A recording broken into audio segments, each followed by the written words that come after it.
que es la situación de, de esta denuncia a un empresario argentino que torturaba a sus trabajadores. El noticiero 24 horas de TVN denunció a un poderoso empresario que violentaba a sus trabajadores con torturas, golpes y electroshock en partes privadas. El empresario identificado como Hugo... completemos la oración, Eduardo, y además lo manoseaba. La noticia dice que el jefe ordenaba grabar las sesiones de tortura y habría más de 500 videos de ellas. El denunciante afirma que al comienzo el dueño lo acogió como guía, pero que luego empezó a hacerle llaves de artes marciales, tocarlo inapropiadamente, acosarlo y dejarlo en vergüenza frente a sus colegas. Relató que una vez el empresario lo llamó al segundo piso, lo desnudó y golpeó con la hebilla de un cinturón y que el dolor fue tal que incluso se orinó. Quisiera preguntar a propósito de esto en particular. ¿Qué lleva a una persona, víctima en este caso, de estas sesiones de tortura, a mantenerse en el trabajo? Porque yo pienso, si a mí me llega a pasar algo así, yo no vuelvo a trabajar a ese lugar. Hago la denuncia, hago todo lo que tengo que hacer, si es que no sé, me voy encima, lo trato de golpear, no sé, en realidad tendría que estar ahí. Pero volver a trabajar y permitir que esto se reitere en el tiempo, ¿qué pasa con la persona que es capaz de aceptar eso? Tú y yo lo haríamos, pero no conocemos la historia de él. Pues, ¿qué hay ahí? Yo creo que hay mucha necesidad nomás. ¿Sea laboral? Claro, mucha fragilidad, o sea, una persona que no tiene autoestima. ¿Cómo se habrá criado? ¿Cómo habrá sido su papá?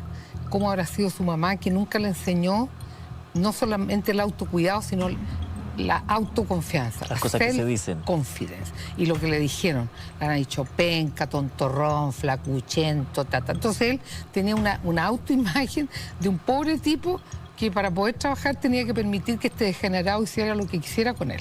Torturas, golpes, vejaciones, todo de manera reiterada y registrado en imágenes. Sí, estos son los abusos del dueño de una fábrica hacia sus trabajadores, quienes se atrevieron a hablar y dejar en evidencia a quien hasta hoy circula impunemente. Pablo López, abogado que representa a una de las víctimas, nos acompaña justamente para conversar sobre este tema que fue revelado anoche por 24 Horas Central. Bienvenido, abogado, gracias por estar con nosotros. Buenos días, Carla. Buenos días. A ver, usted representa a una de las víctimas. ¿Qué es básicamente lo que está pidiendo esta persona que fue sometida a estos vejámenes, a estos atropellos, abusos que vimos además quedaron registradas en estos videos? Así es, bueno, son imágenes muy fuertes. La víctima hoy día está siendo tratada en diversos canales de ayuda y cooperación, no solamente desde el punto de vista judicial, sino desde el punto de vista psicológico. Comprenderá que el verse sometido a este tipo de abusos y vejámenes durante un periodo reiterado de tiempo causó en él estrago en su personalidad y obviamente en una conducta que hoy día estamos tratando de reparar. Fueron varios años, ¿no? Fueron aproximadamente 2 a 3 años los que vivió esta persona este tipo de vejaciones y abusos. ¿Y cómo se repara o qué se busca después de haber pasado por esa situación? ¿Por qué se denuncia hoy?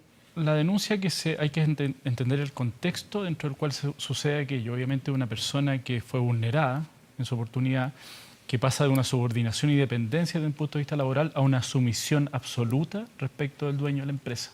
Este dueño que buscaba de manera constante el ser él quien mandaba las situaciones, quien imponía las órdenes y además castigaba.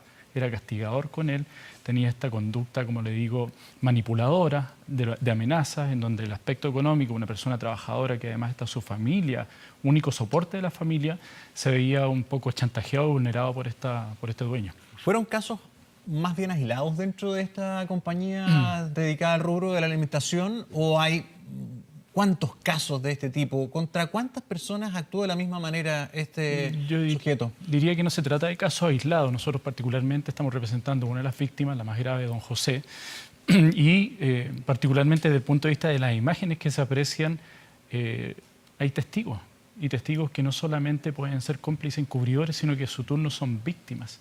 A ellos se les obligaba a participar de este tipo de rituales que hacía el dueño, se les obligaba a reírse, so pena de un castigo posterior, es decir, el ridiculizar la situación de tal forma de que esto pareciera normal. Mi pregunta apuntaba no por ningún motivo a morigerar su culpa, sino que también es distinto cuando esto se concentra en una víctima, más testigos o cómplices, ¿verdad?, a cuando esta es una conducta enraizada, sistemática, que se repitió con varios integrantes de la empresa por tanto tiempo. Correcto, correcto. Sí, la pregunta es si fue solo uno no es la o única varios. Persona, no es la única persona, sí.